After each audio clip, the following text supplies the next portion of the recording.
सहयोगमा स्वास्थ्य प्राविधिक सहयोग सिद्धार्थ बाल तथा महिला अस्पताल आमदा उपयोग रहेको छ र आज हुने खेल चौथो दिनको खेल अन्तिम क्वार्टर फाइनल खेल रहेको छ। यो एमएससी फुटबल क्लब युटीएम इन्डिया र हेटौडा फुटबल एकाडेमी मकवानपुर कोचबाट गइरहेको छ। यो खेललाई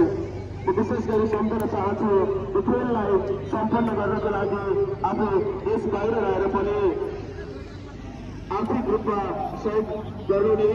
सन्तोष थापा वडा नम्बर 7 हाल अस्ट्रेलिया, गणेश गौरी वडा नम्बर 7 हाल अस्ट्रेलिया, देवेन्द्र श्रेष्ठ वडा नम्बर 6 हाल हङकङ, चना गुरुङ वडा नम्बर 8 हाल पोर्चुगल, निकुष्मा तुलाचन वडा नम्बर 7 हाल जापान, अशोक थापा वडा नम्बर 8 हाल युके, शिवकेशी वडा नम्बर 7 हाल अस्ट्रेलिया,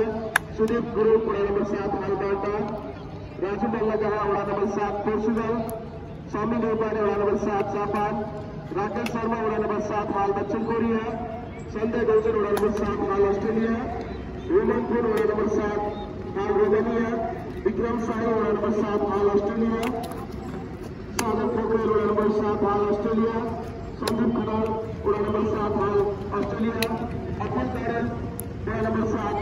हाल अस्ट्रेलिया, लक्ष्मण सुनार वडा नम्बर 7 हाल साउदी, सुजीत गुरुङ वडा नम्बर 7 हाल अस्ट्रेलिया, अन्जु गौतम श्रेष्ठ हाल म्यानमार। त्यसै गरी यो खेललाई सम्पन्न गर्नका लागि विभिन्न संस्थागत सहयोग रहेको छ। जस्तै पश्चिम नेपाल बस व्यवसाय प्रणाली बुटोल, पश्चिमाञ्चल यातायात व्यवसाय समिति बुटोल 11, लुम्बिनी विकास कोष, लुम्बिनी ट्रक यातायात व्यवसाय सङ्घ सिद्धार्थनगर उपद्रवी,